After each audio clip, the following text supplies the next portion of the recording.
الأحياء منهم والأموات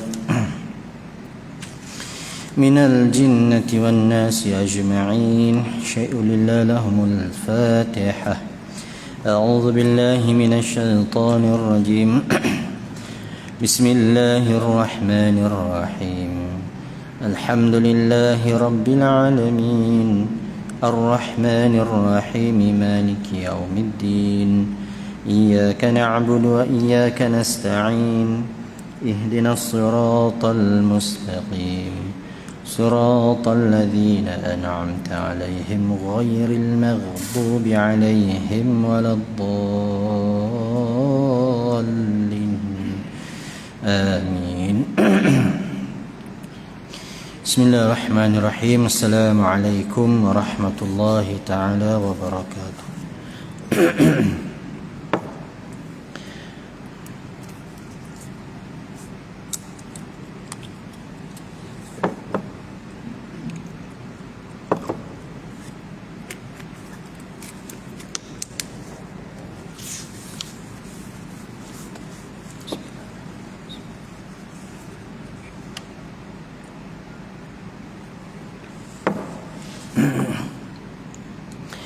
Bismillahirrahmanirrahim. Alhamdulillah thumma alhamdulillah wa kafa billahi syahida.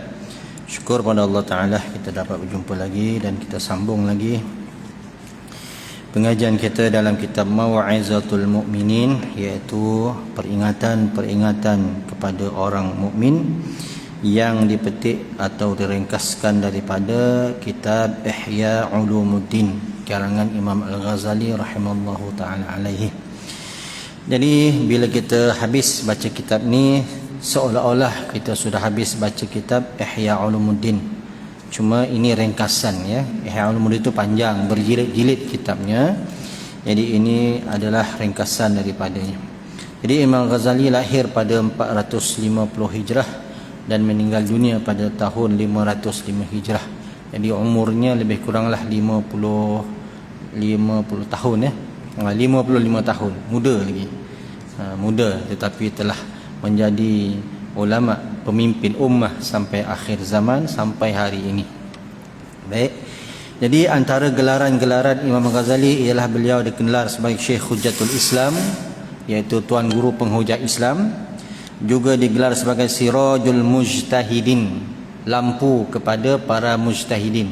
Maknanya ketua kelas lah atau pemimpin ketua kepada mujtahidin, para mujtahid. Nak capai mujtahid ni tuan-tuan, Imam Syafi'i mujtahid, Imam Malik radhiyallahu anhu ajmain mujtahid, Imam Ghazali Sirajul Mujtahidin, lampu ataupun ketua kepada mujtahidin. Juga dikenali sebagai Zainul Abidin, perhiasan kepada orang-orang abid, iaitu ahli-ahli ibadah. Itulah, itu hebat Imam Ghazali yang dikatakan sebagai mujtahid mutlak, ataupun orang kata-kata Imam Ghazali boleh kita pegang ya, boleh kita pegang sebagai panduan hidup. Jadi kita tak mampu nak seperti mereka para ulama, kita bacalah kitab-kitab para ulama. Jadi saya syur kepada diri tuan-tuan ya, muslimin muslimat sekalian, kalau boleh 1 tahun habis satu kitab, satu buku yang dibaca sendiri, yang ringan-ringan, jangan berat-berat kan. Ma'rifatullah baca sendiri habis kan, baca yang ringan-ringan dahulu. Nipis-nipis pun tak apa, habis satu ni 10 tahun 10 kitab, jadilah sebagai pedoman kita. Okey, ada masalah bila baca ada masalah, kita nak menghadap talaqi dengan tok guru kita, ialah kita pun sibuk, mereka pun sibuk. Jadi bila boleh jumpa dengan tok guru kita tu, jumpalah. Bila tak boleh jumpa, kita baca sendiri. Apabila ada persoalan, jangan kita berijtihad sendiri. Oh, ini macam ini agaknya. Namanya ilmu zon, ilmu sangka, ilmu tak yakin, bukan ilmu yakin. Bila ilmu zon, maka iblis terus masuk. Dia akan kata, betul lah tu, iyalah tu, kita pun pegang. Maka namanya ilmu zon. Jadi bila ada persoalan, tanda persoalan itu, ini saya nak tanyalah mana-mana ustaz untuk menambah untuk menghurai atau menjawab persoalan-persoalanku itu ya. Begitulah cadangannya. Baik. Kita sambung lagi, masih lagi dalam bab aqidah ahli sunnah wal jamaah fi kalimataini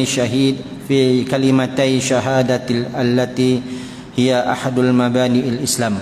Masih lagi akidah ahli sunnah wal jamaah dalam membincangkan dua kalimah syahadah, asyhadu an la ilaha illallah wa asyhadu anna muhammadar rasulullah. Syahadah ni aku bersaksi, musyahadah, ya, aku bersaksi. Jadi tuan-tuan, musyahadah ni sama ada dengan mata retina ataupun mata hati, dua-dua. Paling bila kita sebut asyhadu an la ilaha illallah, kita sudah berakur janji, berikrar. Aku janji ni tuan-tuan, kalau kita pemegang penjawab awam, penjawab awam, pecah amanah, kena saman, kena jil, kena macam-macam.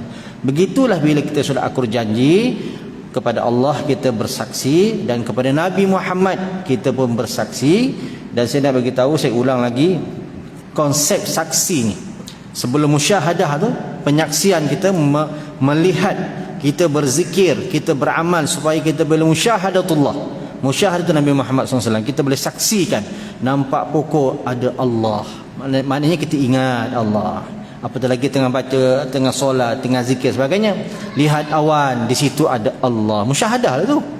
Kan kita berjalan, kita ingat, aku ni la haula wala quwata illa billah, tak ada daya yang memperjalankan aku ni Allah. Tapi jangan sampai jadi qadariyah. Kita ahli sunnah wal jamaah, ikhtiar kena ada, tapi kita serah pada Allah. Jangan jadi murjiah, langsung tak ada ikhtiar, serah bulat-bulat pada Allah. Air kat depan, dia dekat sini, Allah, air Allah, air Allah, contoh kan. Kena ada ikhtiar. Ikhtiar tu ialah kita sebut di pihak makhluk, tetapi keputusannya serah pada Allah. Kalau kita ikhtiar dan beriktikad kitalah yang buat, aku dapat, aku perancang elok-elok, aku dapat, tiba-tiba tak dapat, kita akan stres, kita akan tension. Tapi kalau kita serah pada Allah, qadar Allah, sudah usaha sungguh-sungguh, serah pada Allah, gagal, kita usaha lagi, berjaya, alhamdulillah. Begitu, dia tidak akan ada stres orang Islam ni, ya. Begitulah. Jadi musyahadah ni, penyaksian ini tuan-tuan, saya buat contoh untuk memudahkan. Sepertilah di mahkamah kita jadi saksi. Di mahkamah ni kalau saksi nikah senang je kan, dengar je, aku terima nikahnya Minah binti dengan 500 juta tunai, dia 500 ringgit tunai. Kan, okey. Saksi di mahkamah ni, contohlah, saya sebut ulang lagi supaya kita asyhadu kita tu betul-betul mantap. Asyhadu an la ilaha illallah, lafaz pun asyhadu, hati pun asyhadu, otak pun asyhadu, anggota badan pun bersaksi, ya. Saksi ni tuan-tuan, kalau tanya, wahai Dolah, kamu lihat ke si Ali itu mencuri? Dolah kata, aku lihat, tapi belakang-belakangnya, tak boleh jadi saksi. Aku menampak macam mana? Suara dia tu aku kenal, itulah suara dia, tak ada orang lain. Tak boleh, dia mesti betul-betul. Nah, betul dia dengan mata. Saksi orang berzina macam itulah, 4 mata melihat, bagaikan batang celak masuk dalam botol celak. Mana ada kecuali pengakuan atau pendapat saksi macam itu, susah. Memang tak ada sebenarnya. Islam tak mau menyeksa, Islam nak bertaubat. Ya, cuma nak cerita saksi tu, konsep dia begitulah. Jadi adakah asyhadu kita itu dengan Allah begitu mantap, sanggup mati? Dan adakah asyhadu kita dengan Muhammad SAW pun sama? Kenal dia, bila baca assalamu alayka, sejahtera atasmu wahai Muhammad, kita nampak Muhammad sallallahu alaihi wasallam, ya. Okeylah, jadi kita sambung lagi. Fa ahdatsal, ni nak cerita Allah Subhanahu wa taala lagi. Fa ahdatsal khalqa ba'da zalika, maka seterusnya Allah taala mencipta makhluk setelah itu, izharan, sebagai tanda menzahirkan, liqudratihi, kudratnya, kuasanya, ya, untuk menunjukkan Allah kuasa. Allah berkuasa ni, contoh saya di sini, untuk menunjukkan saya ada di sini, mesti ada kereta, mesti ada suara. Itu bukti untuk menunjukkan Allah Ta'ala itu ada. Maka Allah buat sesuatu yang hebat, kuasa maka Allah Ta'ala buat sesuatu yang hebat, ya. Adakah Allah Ta'ala buat awan, buat bintang, matahari untuk tunjuk pada kita siapa kita ni? Nothing lah. Kalau semua umat manusia dan jin ni tuan-tuan kafir pada Allah, sedikit pun takkan jatuh martabat Allah Subhanahu wa taala. Begitu juga kalau segala makhluk termasuk malaikat, jin, manusia sebagainya taat pada Allah, satu titik pun tidak akan meningkat derajat Allah Subhanahu wa taala. Tak ada. Jadi nak tunjuk pada siapa? Kan. Istilah nak tunjukkan tu pun tak kena sebenarnya, tapi nak kata macam mana? Kan? Jadi untuk membuktikan kudratnya, ya. Allahu Akbar, tak tahulah, begitulah sebenarnya tuan-tuan. Kita ni setakat akal kita nak kenal Allah tak sampai. Manusia yang sangat kenal Allah Nabi Muhammad sallallahu alaihi wasallam. Jadi setakat mana Nabi ajar para sahabat, setakat mana para sahabat ajar para tabi'in, para ulama, setakat tu jelah kita kenal Allah Subhanahu wa taala, ya.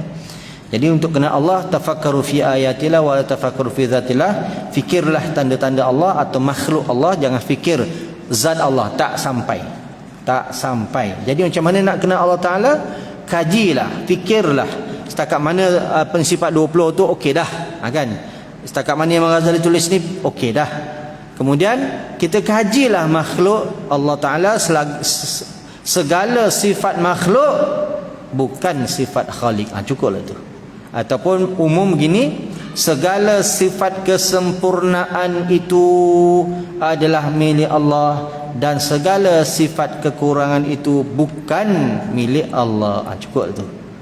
Cuma nak lagi faham, kena baca sifat 20, kena baca kitab-kitab yang pendekatan kitab ni pendekatan salaf lah, dihurai begitu, ya.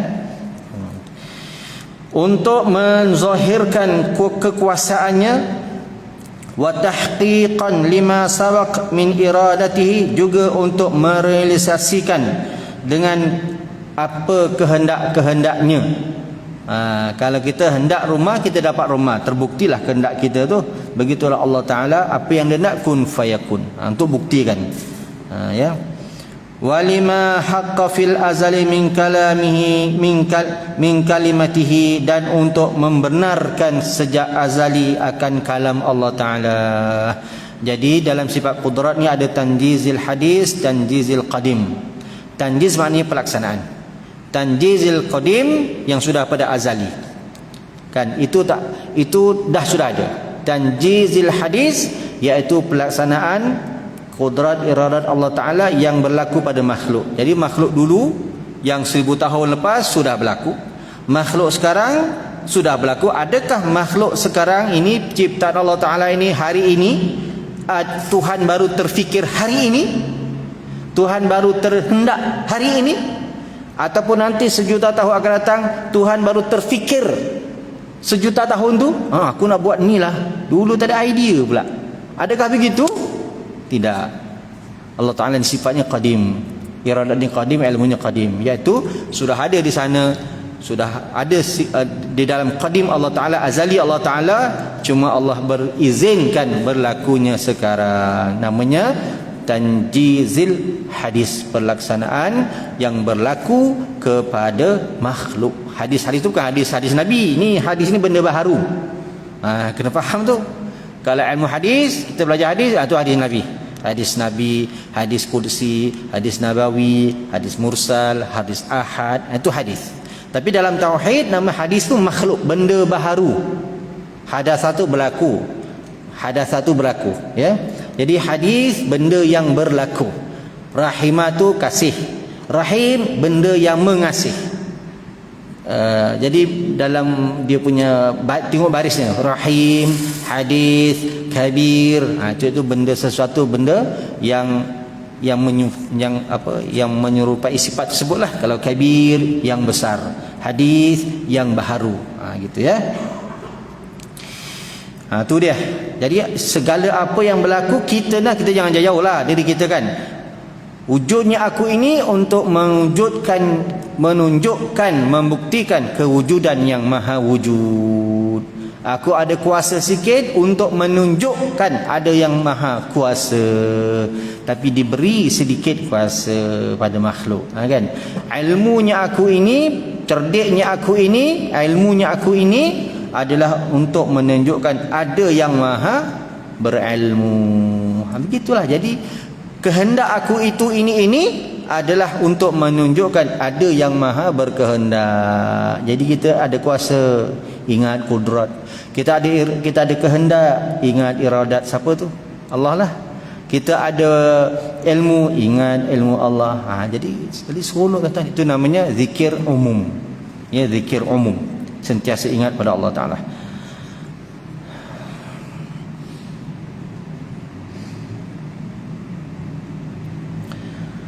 Wal ikhtira'u wa taklifu la an wujub, ya, tiada wajib baginya itu mencipta. Sebenarnya tak wajib, kan? Tiada sesuatu yang wajib bagi Allah. Wajib bagi kita ada, kan? Wajib sembahyang, wajib puasa, wajib zakat, itu wajib, ya, pada kita lah. Kemudian apa lagi? Wa mutawwilu bil in'ami wal islah, dan Allah mengurniakan nikmat-nikmat wal islah, segala yang elok yang baik-baik ini, la an luzum, bukan berasas kepada komitmen. Tadi wajib, ni komitmen, kan? Bukan sebab Allah Taala kena buatlah, terpaksa buatlah, tidak, langsung tak ada. Itu Allah Subhanahu. Kita tak boleh. Kita ni terpaksa, mesti ada unsur-unsur keterpaksaan. Kita ni tuan-tuan, itulah orang Melayu ni kan, zon selesa je, seronok kan. Kalau kita hidup kat Gaza, saya ingat mati kering kita ni, kan. Orang Gaza selama je, perang tu tak perang, sekolah macam biasa, meniaga macam biasa, kan. Boom, bangunan ni, bangunan sana bangun, kan. Apa ni, di Palestin 10,000, misal katalah 1,000 kena bunuh, 10,000 lahir baru. Tak habis-habis mujahidin. Pelik orang mereka ni, mana datang mujahidin ni? Tak habis-habis dari dulu sampai hari ni. Bukan setahun, 20 tahun. Bunuh 1 lahir 2, bunuh 10 lahir 100, bunuh 100 lahir 1000. Wallahu alam. Tu dia pelik bin ajaib, ya. Kita ni naknya relax, tenang. Nama pun Melayu, yang layu, tidak menyegar, kan. Dalam kuliah pun mengantuk, dekat rumah tidur. So saya lah kan, dekat kereta mengantuk, kalau khutbah Jumaat mengantuk. Itulah kita. Cubalah makan vitamin sikit. Cari vitamin sikit, kan. Allahu Akbar. Okey. La anil luzum, bukan kerana komitmen Allah Taala buat alam ni, bukan kerana komitmen Tuhan nak tunjukkan dia tu kuasa, ya. Tidak. Suka hati dia. Suka hati dia. Nak buat tak nak buat, sudah. Jadi kita ini dilahirkan, maka jawapannya mujur, dilahirkan dan mujur dalam Islam. Sebab tu kita nak syukur sangat-sangat. Syukur tuan-tuan. Ucap banyak-banyak alhamdulillah ya Allah. Selain daripada nikmat-nikmat yang Tuhan beri pada kita, rumah, anak, isteri, duit, sihat, selain daripada itu, tuan-tuan juga saya kena syukur, kena ucap. Sebab apa? Islam. Islam, ya. Sebab syukur ya Allah, kalaulah aku ini takdirnya lahir, kau pilih di perut Kristian, sampai sekarang Kristian. Kalau sampai sekarang ni bukan Islam, sampai sekarang lah. Kesenang nak tukar agama. Kawan-kawan kita yang convert pada Islam terpaksa tinggalkan anak, isteri ataupun suami ataupun keluarga di pulau, di keluarga. Tu sanggup ke? Kerana Islam, ya. Kawan-kawan kita yang di India yang kena sembelih kerana agama syahid mereka, ya. Okey, falahul fadlu wal ihsan, maka bagi Allah Taala segala kebaikan dan segala fadlu tu, wal ihsan samalah segala kebaikan, wan ni'matu wal imtinan, dan segala nikmat, wal imtinan pun sama, nikmat. Imtinan maknanya segala kurniaan. Baik. Wa annahu azza wa jalla yusibu ibadahu, dan Allah Taala itu memberi ganjaran, reward kepada ibadahu, hamba-hambanya, al-mu'minina yang beriman, alal taati, kerana taat mereka. Jadi alhamdulillah kita tuan, adakah ni Allah Taala itu terpaksa bagi kita pahala, terpaksa bagi kita luzum je lah, komitmen untuk memberi kita syurga? Tak ada. Kalaulah semua taat Allah nak masukkan neraka, kita tak ada daya gitu. Semua semua kafir Allah nak masukkan syurga, tak ada daya kita. Tapi Allah Maha Adil. Allah Maha Adil, baiklah, tu janji dia. Begitu. Satu hari pernah dalam hadis kursi Allah Taala bercakap dengan syurga. Ya jannati, wahai syurgaku, biki, denganmu ini, arhamul ibadi, wahai syurgaku, denganmu inilah aku mengasihi hamba-Ku. Maksudnya apa? Dia buat syurga tu tuan-tuan untuk membuktikan bahawa Allah Ta'ala ni pengasih, bahawa Allah Ta'ala tu pengasih. Jadi sekarang ni kita upgrade sikit niat kita, motivasi kita beramal. Kenapa nak masuk syurga? Tak apalah. Sebab apa masuk syurga? Sebab itu tanda kasih sayang Allah. Balik pada Allah juga. Jangan stop setakat syurga. Kalau stop setakat syurga, beramal kerana makhluk, tak boleh. Syirik, tidak ikhlas. Walaupun sah tapi tak cukup, tidak sempurna ikhlasnya. Kenapa nak masuk syurga? Kerana itulah tanda kasih sayang Allah kepadaku. Jadi kenapa kamu beribadah, beramal? Untuk mendapat kasih sayang Allah. Macam itulah. Di sebalik syurga tu siapa? Kenapa?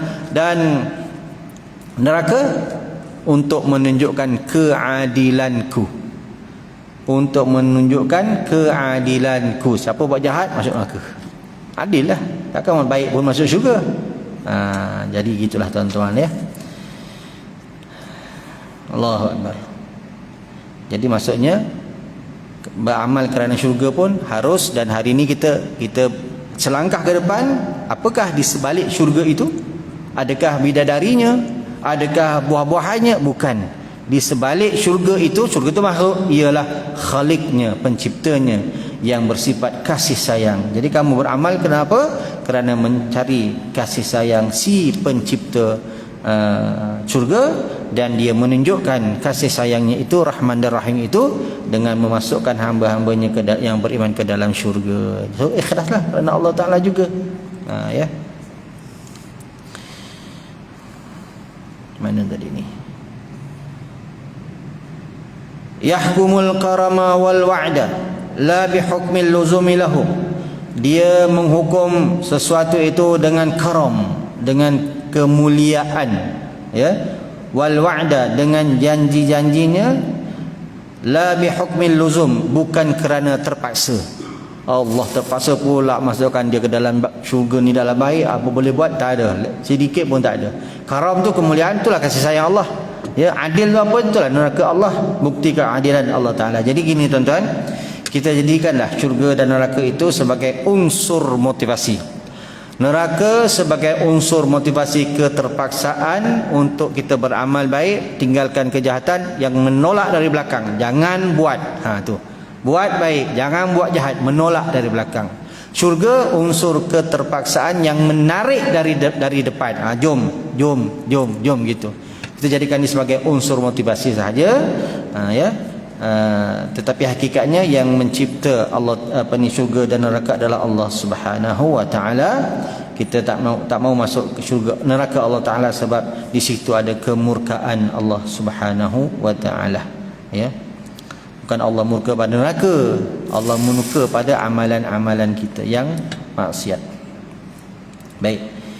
Dengan itu walakinnahu, oleh itu ba'atha rusula, Allah mengutus para rasul, wa azhara sidqahum, dan menzahirkan kebenaran para rasul dengan mukjizat.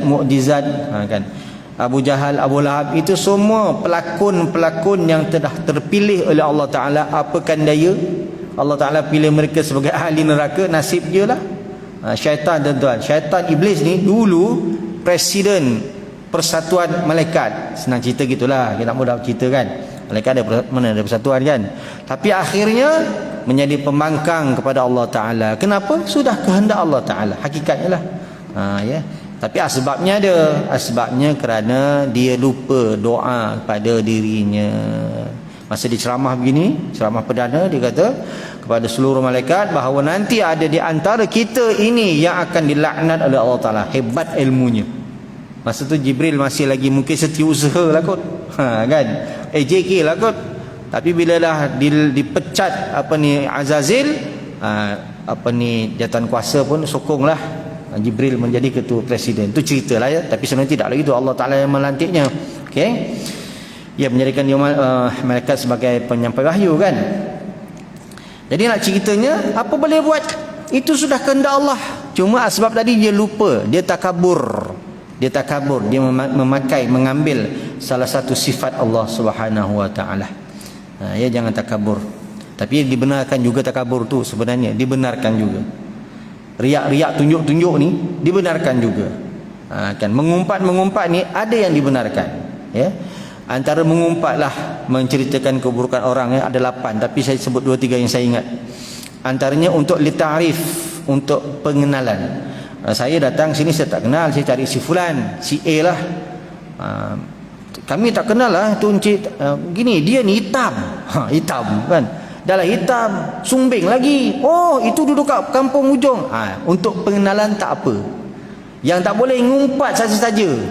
Itu yang tak boleh. Ataupun lil qadi, mengumpat ni untuk si hakim untuk mendapatkan hukuman yang tepat. Panggil isteri, ni apa masalahnya ni? Contohlah kan. Saksi pertama, dia ni gini cerita keburukan dia. Okey. Tanya saya Nabi C D untuk si hakim mendapatkan keadilan. Itu diharuskan. Ada 2 3 ada 8 lah lebih kurang, saya ingat lupa. Takabur macam mana yang dibenarkan? Orang takabur besok di padang mahsyar, mereka menuju ke padang mahsyar daripada kubur ni, satu line ni orang takabur, kepala di bawah, kaki di atas. Kerana di dunia kepala di atas, kaki bawah dongak gitu kan. Besok Allah Ta'ala terbalikkan dia kat sana. Macam mana? Bayangkanlah, cuba jalan kepala bawah. Mana boleh jalan, tapi malaikat jalan itu seksa pergi ke mahsyar, belum seksa di mahsyar lagi, belum lagi. Itu satu kumpulan ya. Tapi takabur ada yang dibenarkan, diharuskan. At-takabbur 'alal mutakabbiri sedekah. Takabur kepada si takabur sedekah. Dia action, dia berlagak, kita berlagak sekali, okey. Sedekah kepada dia. Itu cara hikmah berdakwah. Kalau tuan-tuan nak berdakwah dengan pendekar, dengan gangster, takkan lembut macam ustaz. Tak boleh, kena bertumbuk. Kedebak. Kau dah kalahkan dia. Sekarang sembahyang. Baik. Baru sembahyang. Mana gosok sembahyang lah. Jawabnya saya lah lunyai. Tu at-takabbur 'alal mutakabbiri. Sifat takabur kepada orang yang takabur itu sedekah. Kan. Tapi bukanlah takabur maknanya kita lawan Allah, tidak. Kita untuk kebaikan. Jadi sekali-sekala menyinga. Jangan tawaduk bodoh, tawaduk aja. Kenapa tawaduk? Tak ada takabur ustaz. Sekali-sekala bertakabur, menyinga. Kan macam bapa ataupun mak lah, keluarga, ketua keluarga. Sekali-sekala kena tanamar. Dalam kitab fiqh sebut tanamar, menyinga. Maksudnya cakap sekali tak dengar, 2 kali tak dengar, setahun tak dengar, gini tak dengar, tuan-tuan sepak sekali pintu, melayang pintu. Yang main abah ni bahaya ni, mengamuk. Tapi dengan syarat tuan-tuan, dah ada spare dah pintu, jangan melopok, nanti pencuri masuk. Menyinga sekali-sekala, tanamar, menyinga lah bahasa kita kan. Namirun tu singa, jadi kena menyinga sekali-sekala. Tapi jangan hari-hari, nanti lali dah anak. Abang tu cakap je. Pumpang. Sepak pintu, sepak tingkap, itu memang habit apa dah. Tak jadi juga. Sekali-sekala. Riak pula. Tunjuk-tunjuk. Ya. Kena tunjuk juga. Sekali-sekala. Ibadah-ibadah kita. Apa contohnya? Solat Jumaat. Kena tunjuk ramai-ramai sembahyang. Solat hari Aidil Fitri, Aidil Adha, haji. Tunjuk. Tunjuk. Sunat sembahyang Aidil Fitri, Aidil Adha di lapangan, bukan dalam masjid. Itu sunat lah. Kalau di Muslim memang stop semua kereta, sembahyang dekat jalan-jalan. Kena tunjuk syiar. Bukanlah takabur, bukan riak, bukan yang haram, yang diharuskan syiar. Ya. Begitulah tuan-tuan ya. Wallahu a'lam. Maksudnya itulah tasawuf kena pandai. Zuhud aja kan. Daripada dulu 10 tahun kalau baju raya itu je lah. Kenapa baju tak tukar-tukar 10 tahun? Zuhud Ustaz. Padahal bukan tak ada duit, ada duit. Itu namanya bukan zuhud. Itu namanya kedekut. Kedekut. Fa amma bi ni'mati rabbika fahaddits. Adapun nikmat Tuhan itu hendaklah kamu cerita-ceritakan, tunjuk-tunjukkan. Tapi jangan riak. Syukur alhamdulillah hari ini tahun ni dapat baju biru, tahun depan baju merah, baju ini syukur alhamdulillah kan. Gitulah. Siapa yang jadi cikgu ke jadi pegawai, tiap-tiap hari bajunya tukar-tukar, baru seronok kerja kan. Ini pergi sekolah, daripada mula mengajar, budak tu dah tingkatan 1 sampai tingkatan 5, cikgu ni baju ni je. Sampai budak pun, aku kalau cikgu ni masuk, oh Rina aku baju pasar malam. Contohlah kan. So strategi mengajar tak ada. Okeylah. Cerita zuhud ya. Zuhud apa zuhud? Zuhud bermaksud tidak cinta dunia, tapi dunia nak kau. Cinta tak ada. Ini dunia tak ada. Miskin. Zuhud ni Ustaz miskin. Kan. Nak cinta mana? Itu terpaksa tidak cinta dunia. Siapa paling kaya? Nabi Sulaiman. Kaya dunia ni aku yang punya. Kan kata Piramli kan, bagaikan aku yang punya dunia ni, tapi wajib zuhud. Nabi wajib zuhud, tak zuhud tak jadi nabi lah kan. Nabi Sulaiman, Nabi Ibrahim, masya-Allah, multiple millionaire. Lepas tu dalam tarawih disebut subuhun, ulama Melayu lah dekat Mesir dengan negara tak ada, direngkas saja sembahyang tarawih kan. Tak ada tasbih ni tak ada. Tapi kenapa tok guru Melayu ni, orang Melayu ni dia ada seni tuan-tuan. Ibadat dia ada seni, silat pun ada seni kan. Silat tu seni Melayu lah kan. Seni silat gayung contohlah kan. Seni dulu. Apa hal? Kan nak bergaduh tu, dia punya pulut punyalah banyak. Pusing kanan, pusing kiri, 10 pulut kedebuk sekali undur lagi. Kan. Taekwondo mana ada seni? Gedebuk habis. Kan. Jadi kenapa ulama-ulama Melayu mereka nak berehat-rehat ni sembahyang tarawih ni, mereka pilih tasbih-tasbih tu. Subuh contohnya subuhun qudusun rabbuna wa rabbul malaikati waruh. Itu cerita Nabi Ibrahim alaihissalam. Dalam selawat Ibrahimiyah ada dalam tahiyat kan. Ini lagi tambah lagi dalam tarawih. Apa ceritanya? Nanti nak puasa kita cerita lagi kan. Tak apalah ya. Bagi ilmu. Tuan Haji Fadil pun banyak kali dengar ni. Tak apalah, sekali dengar sama ada ilmu tu dah tahu, ilmu tu belum tahu. Yang popular lebih baik, hadis popularnya yang sahih lebih baik daripada 660 rakaat solat sunat. Sekali dengar. Hadis lain-lain daripada Ibnu Nuaim disebut 1000 rakaat. Masya-Allah. Dengar baru tu, belum amal subhanallah lah. Cerita ringkas itu ialah kisah bagaimana Nabi Ibrahim nak menunjukkan kekayaannya, iaitulah Nabi Ibrahim sangat-sangat kaya dan sangat-sangat bersedekah pada dalam hidupnya. Jadi mudah-mudahan dengan baca huraian lengkap insya-Allah nanti bulan Ramadan, mudah-mudahan dengan adanya cerita itu kita faham, kita pun banyak sedekah macam Nabi Ibrahim khususnya dalam bulan Ramadan. Gitulah ya. Nabi Ibrahim digelar apa? Abul Anbiya, bapa kepada nabi-nabi. Sebab tu ceritanya banyak. Nabi Ibrahim AS ialah nenek-nenek moyang Nabi Muhammad sallallahu alaihi wasallam. Nabi Adam digelar apa? Digelar Abul Bashar, bapa kepada manusia. Dan Nabi Muhammad SAW digelar apa? Sayyidul Anbiya, penghulu kepada seluruh nabi-nabi. Lagi hebat. Itu gelaran-gelaran mereka ya. Baik.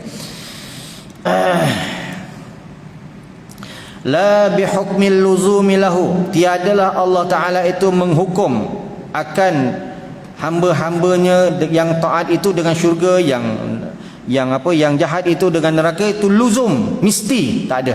Tiada kemestian kepada Allah Ta'ala. Semuanya bergantung kepada kehendak Allah, iradat Allah, kudrat Allah Subhanahu wa Ta'ala. La yajibu alaihi, oleh itu tiada wajib ke atasnya Allah, li ahadil fi'li, untuk mana-mana perbuatan kepada hambanya, tak wajib. Allah Ta'ala tu hur, bebas, suka hati dia. Suka hati dia. Kita ni yang terpaksa.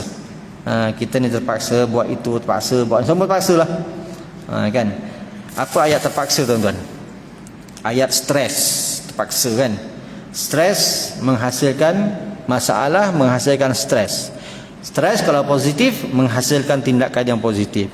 Kalau negatif menghasilkan apa? Stroke. Tekanan stroke menghasilkan mati.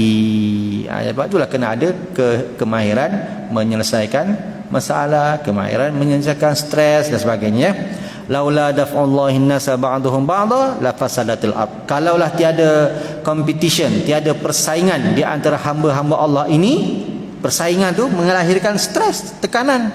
Kan? Kalau tak ada persaingan akan hancur dunia. Ustaz, kalau tak ada persaingan kan seronok. Duduk relax je. Jadi kalau tak ada persaingan dua pihak, A, B. Contohlah, ni kedai A, kedai B. Kedai A nak mahal sangat, nak letakkan harga mahal. Kedai B dia murah. So dia kena imbang. Kalau boleh ni tak laku ni, imbang sikit. Jadi dengan adanya competition, daf'u ni, persaingan akan melahirkan keseimbangan. Kalau satu je akan melahirkan monopoli. Itu jadi bahaya. Gula satu syarikat je kat Malaysia ni kan. Tu bahaya tu. Dia je letak harga, dia je contohlah kan. Dekat dunia ni mereka yang kuat seorang je. Tu bahaya tu. Suka hati dia je. Kena ada Rusia sikit, kena ada China sikit, baru ada perseimbangan. Gitulah. Kalau kat rumah bapak ni Wito lah kan, semua tak boleh cakap, bahaya. Semua bapak buat keputusan. Sebab tu ada mak ni, sebab dia imbangi. Kan dia imbangi. Itulah dia. Allah alam. Okey, Allah akbar.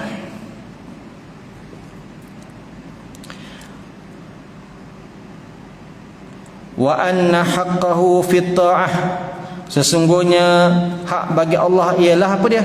Fit ta'ati, ke atas kita mentaati. Maka wajib atas kita mentaati Allah Subhanahu wa taala. Wajib hukumnya wajibun 'alal khalqi, wajib ke atas sekian makhluk, bukan hanya manusia, semualah.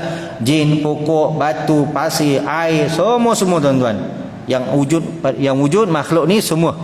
Iblis wajib tak taat? Wajib. Dah dia kafir, apa dosa? Orang kafir tak sembahyang, bestlah dia tak sembahyang kan, gitu gini, dosa. Satu dosa tak sembahyang, satu dosa kufur, double dosa. Besok kena seksa dia kat neraka. Dosa dia kafir, dosa tak sembahyang, tak puasa, tak zakat, itu ini dosa semua. Ya. Allahu akbar. Macam mana? Sian. Jadi tuan-tuan ada satu cerita. Cerita ni ialah cerita lah kan. Allahu akbar. Kita ni sebagai orang Islam, jadi kena ada hati penyayang. Tapi bila sebab hati penyayang, jangan lembik. Jangan lembik, kena terkajang, kena itu, tak apa. Sekali-sekala menyinga juga, ya. Macam ular tu kan. Kita naik di kampung tu kan, ada masjid ke apa ke, ular tu kat bawah tangga. Diam aja kan. Budak-budak baling batu ke ini ke, diam je. Tapi bila dia ngap gitu, semua cabut lari. Macam itulah. Kita jangan jadi macam, jangan lembik, jangan tawaduk bodoh, tapi tawaduk yang cerdik, ya. Jadi pada mereka satu kisah ni lah, ulama daripada Yaman baru-baru ni lah, ya, datang ke mana, ke sinilah kan. Mereka melihat keadaan orang-orang Melayu, orang-orang Asia lah, sedang bersukaria. Maka dia kata, ya Allah, kau hancurkan mereka. Tidak. Dia kata apa? Ya Allah, kau beri hidayah pada mereka, kau sebagaimana mereka gembira sekarang dalam nyanyi-nyanyi, pohonlah supaya mereka juga gembira besok di alam akhirat. Sayang tu, kita nak kolbun mahabbah, hati yang penuh kasih sayang. Sebab itulah orang-orang kafir duduk di negara orang Islam selamat. Tak ada tak selamat. kan sikit-sikit biasalah, makpit apa curi motor itu biasa mana-mana pun kan. Bahkan bukan selamat, aman damai. Bukan aman damai, kaya raya. Bukan sekadar kaya raya, bilioner lagi. Tapi orang Islam duduk di negara orang kafir terancam kena bunuh, sebab orang kafir secara umumnya lah tiada sifat mahabbah, hati yang kasih sayang. Ada pun ada, tapi tetap kafir. Ya orang Islam lain dia punya perangainya. Sehingga Nabi sebut apa? Jaminan orang-orang kafir yang duduk di negara Islam. Man adza zimman faqad adzani. Sesiapa yang menyakiti kafir zimmi, maka dia sesungguhnya menyakiti aku. Itu adalah jaminan daripada Rasulullah SAW sendiri. Kita kena jaga kemaslahatan. Tapi mereka kena bayar cukai juga, kita kena bayar zakat. Mereka cukai itu samalah. Mereka tak perlu zakat, mereka kena cukai, kita kena zakat. Ya. Kemudian teruskan lagi. Wajibun 'alal haqqi bi ijabihi 'ala asnatil anbiya. Dengan datangnya hukum ahkam atau syariat itu daripada lidah para nabi-nabi alaihi wassalatu wassalam, la mujarradil aqli, bukan semata-mata kerana akal. Tuhan bagi kita ni kita kena wajib ni, bukan akal, tapi mesti berasaskan ilmu wahyu, Quran dan hadis. Lepas tu akal nak guna juga, kena guna. Makhluk yang Allah Ta'ala kurnia ada akal satu je, manusia je. Dia tak ada akal. Jadi janganlah langsung tak guna akal dalam semua hal lah. Ya, gitu. Ya, dalam hal semua. Tuan-tuan, kalau lah kan hidup ni dunia je, tak perlu Nabi lah. Akal dah cukup dah untuk kebahagiaan dunia. Macam kata akhirat ada kan, syurga neraka tak ada, dunia je, akal dah cukup. Orang kafir tak ada hukum ahkam, senang-senang, lenang dia, aman damai, nyaman duduk dekat dunia ni kerana akal. Tapi ialah kubur, mahsyar, mana akal sampai, syurga mana akal sampai. Kena wahyu, iaitu Quran dan hadis. Kita dengar azan dulu, lepas tu kita buat kesimpulan insya-Allah. Bismillahirrahmanirrahim.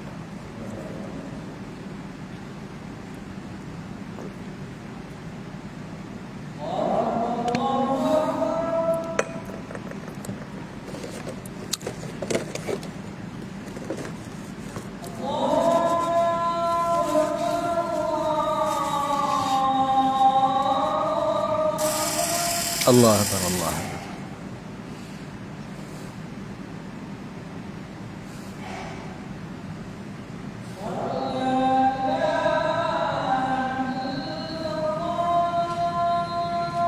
Asyhadu an la ilaha illallah.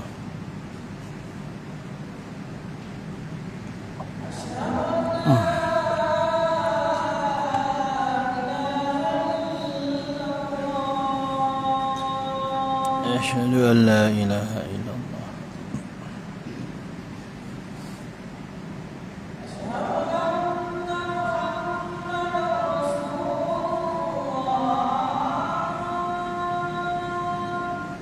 Asyhadu anna Muhammadar Rasulullah.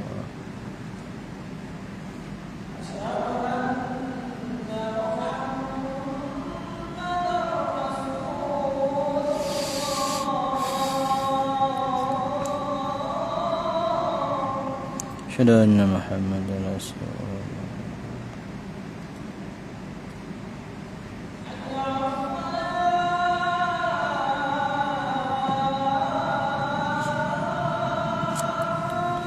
La haula wa la quwwata illa billah.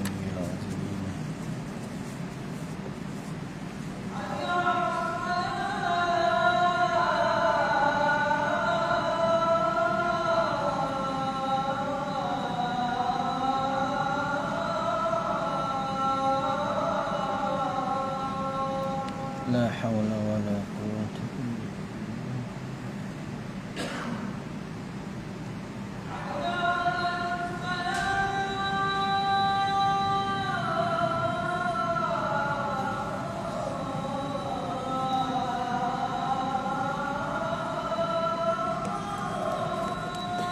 La haula wa la quwwata illa billahil aliyyil azim.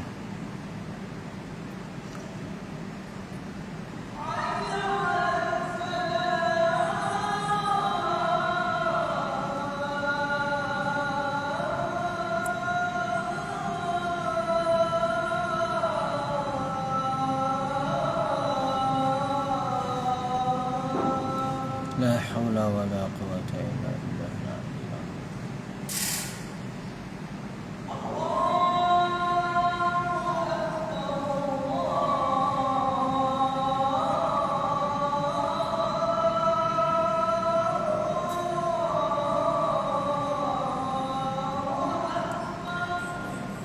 Allahu akbar, Allahu akbar.